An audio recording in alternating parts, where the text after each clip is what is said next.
बर' थुनलाइ आफादनि 62थि बोसोरसालिया जथुम्मानि दिनै 3थि सान।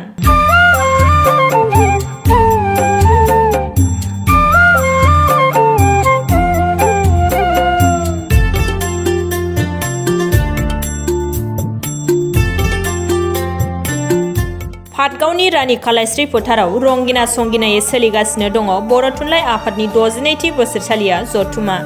जोंनि बर' बिमानि जिउ दागिरि बे जोंनि माहारिनि। दिनै फुंबिलि समाव आफादनि फिरफिला बिरहोनायजों जागायो 3थि साननि हाबाफारिया।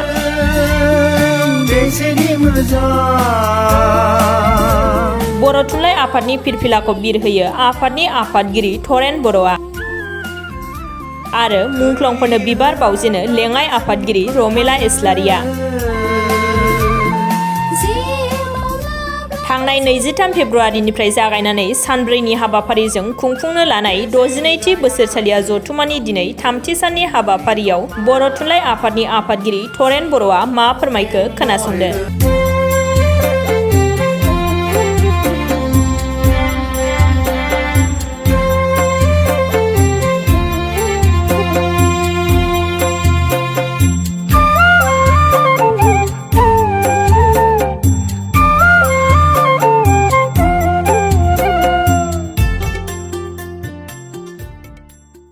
पाटगाव रानि कालाइस्रि फोथाराव 62थि बर' थुनलाइ आफादनि जथुम्माया जादों सोलिदों। दिनै 2थि सान दिनै फिरफिला जों दैखांदों आरो मुंख्लंफोरखौ जों गोसोखांनानै बिबार माला बावदों। जाय बिथांमोना बै समनिफ्रायनो जुजिनानै जिउ गारदोंमोन आरो बिथांमोना मुंख्लं जादोंमोन। बिथांमोनखौ जों मान होनानै दिनै जों बिथांमोनखौ बिबार बावदों। जोंहा उननि हाबाफारि गोबां दंबावो दा बिजाब बेखेवनाय आरो जोंहा सुबिनिर बेखेवनाय दङ आरो माखासे गुबुन गुबुन बान्था राननायफोरबो दङ। आं 6 बोसोर आफादगिरि जानानै आं गोबां रोंगौथि दारै आं मोनसे मोनदाङो बे आथिखालाव इनफरमेसन टेक्न'लजि आरो दानि इ-लार्निं इ-इडुकेसन इ-टिचिंजों खारफानो हायाबा जोङो 1963 मायथाइनिफ्राय जोङो बर' बिजोंखौ गायसनदोंमोन आरो दिनै बर' बिजों गायसननाया 60 बोसोर जाबाय आरो जोङो बर' थुनलाइ आफाद दानायाबो 70 बोसोर जाबाय। बे गोलाव सम 70 इयार्स बेयाव जोङो गोबां दान्थे बिदान्थे आरो गोबां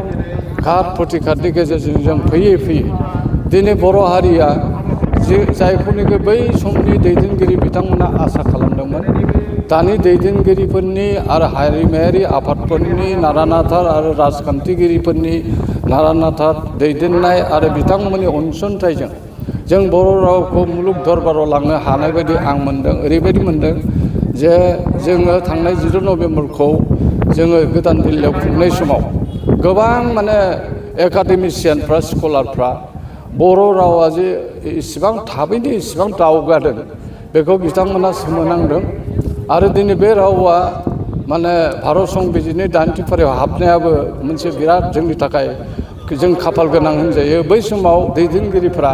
बिराद थफ्ला लायै साहित्य एकाडेमिनि रेकगनिसनखौ लाफानानै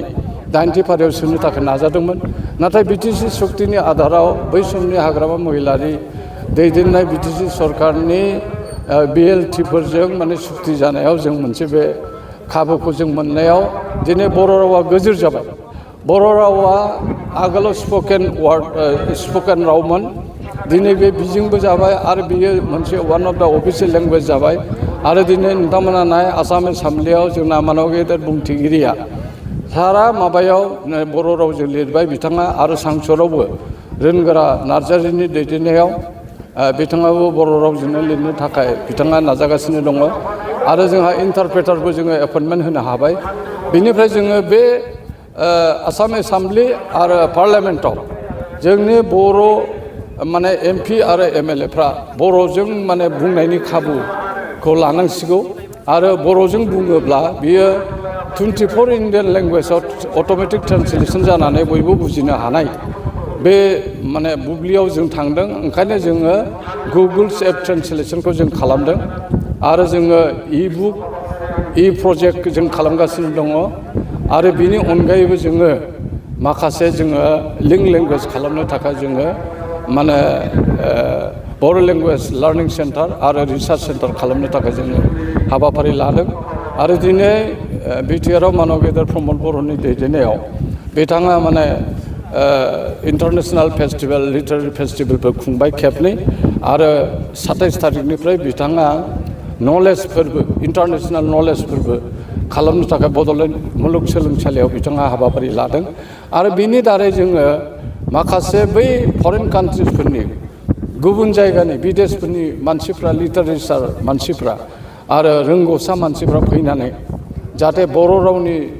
माबानि सायाव बर' हारिनि सायाव मोनसे गोहोम गोलैनो हायो बिनि थाखायनो जोङो बेखौ हयथ' बिथाङा बेखौ साननानै खालामदों आरो बिनि दारैनो जोङो बर' रावखौ मुलुग दरबाराव लांनो थाखाय जोङो माबागोन आरो थांनाय 67थि जथुम्मायाव जों भारतनि हादोरगिरिखौ लाबोनानै मोनसे मेसेज जों मोननो हादों जे बर' रावा बिराद रिच लेंगुवेज बर' कालचारा रिच लेंगुवेज जोङो हारि हिसाबै जोङो दा बिराद वेल एस्टाब्लिश जाथि हिसाबै जोङो सिनायथिखौ मोननो हादों आरो जोंहा दा गोबां मावनांगौ हाबाफारि दङ जों बर' बिजोंखौ 1963 मायथाइयाव गायसनदोंमोन दिनै फैयै फैयै 60 बोसोर जाबाय बे 60 बोसोराव जोङो गोबां घाट प्रतिघात माने मालबानि गेजेरजों जोङो सरकारि अनसुंथाइ मोननानै जोङो खामानिखौ मावदोंमोन दिनै गभर्नमेन्टआ माने NEP हारिमायारि सोलोंथाइ खान्थिनि गाइडलाइन बायदियै जा रोखोम बिथांमोना दिनै खालामनो हमदों बेजों जुदि जों जुजिनो हायाबा जों खिन्थु बर' बिजोंनि जे सरकारि फरायसालि दङ बे गासिबो माने मार्जार जाजोबगोन बे गासिबो माने फ्राय लोरबां थोरबां जाजोबगोन बेखौ जों नुहुरदों बेनिखायनो जोङो गार्जेनफोरखौ खावलायनो लुबैयो जोंनि एकाडेमिसियानफोरखौ खावलायनो लुबैयो जोंनि फोरोंगिरिफोरखौ खावलायनो लुबैयो बिथांमोनहा गाव गावनि गथ' गथायखौ बर' बिजोङाव होनानै दानि नैबे NEP गाइडलाइनजों जे फाउन्डेसन कर्स जिहेतु जासिगोन आप टु क्लास 5 गतिके बिमा रावजों सोलोंनानै हयथ' साख्रि बाख्रि मोना होननाय बे माबाया जिथु सान्थौ बे खारसिगोन आरो दिनै भारतनि गाहाय मन्थ्रिया नखर मन्थ्रिया गावनो बुंदों बिमानि रावजों इन्जिनियारिं आरो मेडिकेल कलेज माने सोलोंथाइखौ होनो हागोन आरो इउनिभारसिटियावबो होनो हागोन आरो मोनसे गोजोनथाव बाथ्राया बेनो जों बावैसो बड'लेण्ड इउनिभारसिटिनि अथ'रिटिजों सावरायदों जोङो बर' रावजोंनो दा थेसिस लिरनायनि थाखाय जोङो रिकगनिसनखौ मोनबाय गिबि साननि आथिखालाव बिथाङा बुंदों जे बे सम आरो बुब्लिनि थाखाय जादों दिनै नोंथांमोना मिथिगौ जोंनि गेजेराव राजखान्थियारि फारागथि थानो हागौ खिन्थु रावनि बेलायाव हारिमुनि बेलायाव फारागथि गैया जों खौसेयैनो दङ आरो बड'फा उपेन्द्रनाथ ब्रह्मआ बुंनाय बायदियै जों मास्टार रेस दानाय गेरेमसा बर' हारि दानाय बे ओंथियैनो जों खारगासिनो दं नाथाय जोंहा माने बिभिन्न माने खेथ्रआव जोङो राजनितिक फारागथि थानो हागौ जोंनि मतामतआ माने मिलायाबो जानो हागौ खिन्थु राव आरो थुनलाइ जौगानायाव बर' समाज दाफुंनायाव जों दाबो खौसे दं होननानै जोङो सानो आरो बे बर' थुनलाइ आफादाल' मोनसेल' कमन प्लेटफर्म बेवहाय बयबो बाहागो लानो हायो राजखान्थिगिरिफ्राबो बाहागो लानो हायो बेनिखायनो जोङो राजखान्थिगिरिफोरनि पेट्रनेज नङाबा जोङो बबेबा मोनसे हाबाफारिखौ जोङो मावफुंसारनो हाया बेनिखायनो हयथ' अबजारभेसना नंगौ बिथाङा बुंदों जे जोंनि गेजेराव एसे फारागथि ओरैबायदि नुनायखाय हयथ' बिथाङा खम गेदारिं जानाय बायदिबो हयथ' नुदों दा जोङो नुदों जे जोङो खौसे खालामनो थाखाय जोङो हारिखौ मोनसे कम्प'जिट जाथि हिसाबै लाबोनो थाखाय जोङो दा नाजागासिनो थानांगोन आरो दुलाराय बर' फरायसा आफादनि दैदेननायावबो दिनै माने बे यंग जेनेरेसना दिनै माने लाइमोनफ्रा ज' खौसेयैनो खामानि मावनायनि जिथुनिखि खाबुखौ मोनगासिनो दं बे लाइनाव जोङो बर' थुनलाइ आफादाबो जेसेबांनाखि राइटार दङ लिरगिरि दङ सानसुमै दङ जाखांबोनाय लिरगिरि दङ बिथांमोनखौ जों मान होनो रोंनांगोन आरो मान होयोबासो जोङो हयथ' माने बिथांमोना माने हयथ' ओरैबायदि खायसे इनफेरियरिटि कमप्लेक्स खायसे सुपेरियरिटि कमप्लेक्स दं दे आं थाङोबा बेवहाय जायगा मोननाय नङा आं बेवहाय थाङोब्लाबो जेबो जाया बिदि खिन्थु बेखौ गारनांगोन आरो जोङो बर' फिसा हिसाबै जोङो ज' थानानै जोङो राव थुनलाइ जौगानायाव जों आगान सुरनांगोन। Thank you